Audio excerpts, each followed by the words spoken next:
Hello, everyone. I'm Alex Russo, and I'm a science fiction and fantasy author. Today, I will be discussing the differences between the genres of cyberpunk, post-cyberpunk, and cyberprep, and will help you to determine which one your story falls under. So, while there are differences between these genres, there are some similarities between them that I will list. The most prominent example is the prevalence of technology in each world, and the relationship between man and machine. Computers are ubiquitous, and some individuals receive cybernetic components in order to accomplish their goals or because it's commonplace in their world. This point creates an interesting dynamic for plot arcs and story development.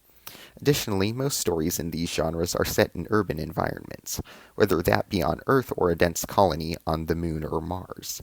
Other themes touched upon in these genres are globalization, as many different cultures are present within a particular geographic area and interact with each other, enabling for discussions about cultural assimilation and imperialism. Starting off with the most well-known of the three, we have cyberpunk. Traditional cyberpunk tends to be grimmer and darker than its two closely related genres. It usually maintains a bleak setting overran by greed and corruption, where individuals voluntarily or involuntarily use cybernetic enhancements to cope with the struggles of the world around them. Technology can either be a boon or a bane, as surveillance systems and malicious AI programs lurk around every corner, while private chat rooms allow underground resistance movements to plot solutions to the problems around them. The main protagonist in these types of stories is usually an outcast or looked down upon by society, such as a member of a rebel group or a hacker.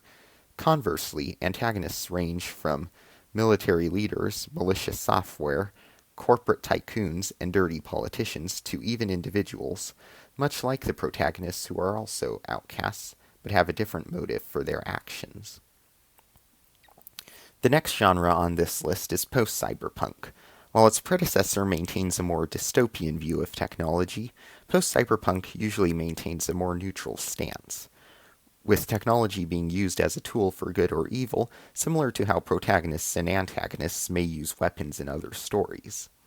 Post-cyberpunk worlds take the issues explored in its progenitor and views them with a more nuanced lens, allowing for philosophical exploration of the topics and multi-sided discussions among the audience about a particular perspective.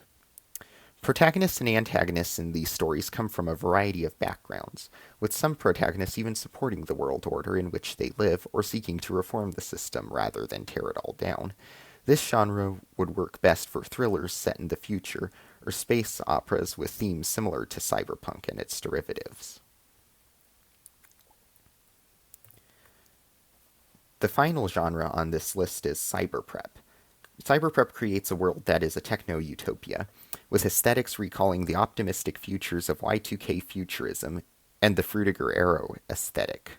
Humanity's inventions have been used to everyone's benefit, with machines taking care of mundane, unpleasant jobs while humans pursue self-fulfillment.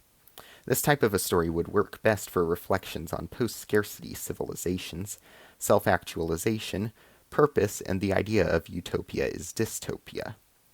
Unlike cyberpunk, which is a postmodernist view of technological advancement, cyberprep maintains a more modernist and humanistic view of technology. So, how do you know which one of these genres is best for your story? First off, you could look at setting alignment, as each of these stories would likely correspond to a specific aesthetic. Cyberpunk would likely fall under a grim-bright or grim-dark setting, post-cyberpunk under a noble-dark or noble-bright setting, while cyberprep would usually be a noble-bright setting. Additionally, you could also think about the message you'd like to convey with your story or theme. A story about unity and enjoying life would be better set in a cyberprep world, while a story involving standing up for one's beliefs would best fall under cyberpunk or post-cyberpunk. That is all I have for today. Thank you for watching. If you want to learn about setting alignment in fiction, please check out this video here.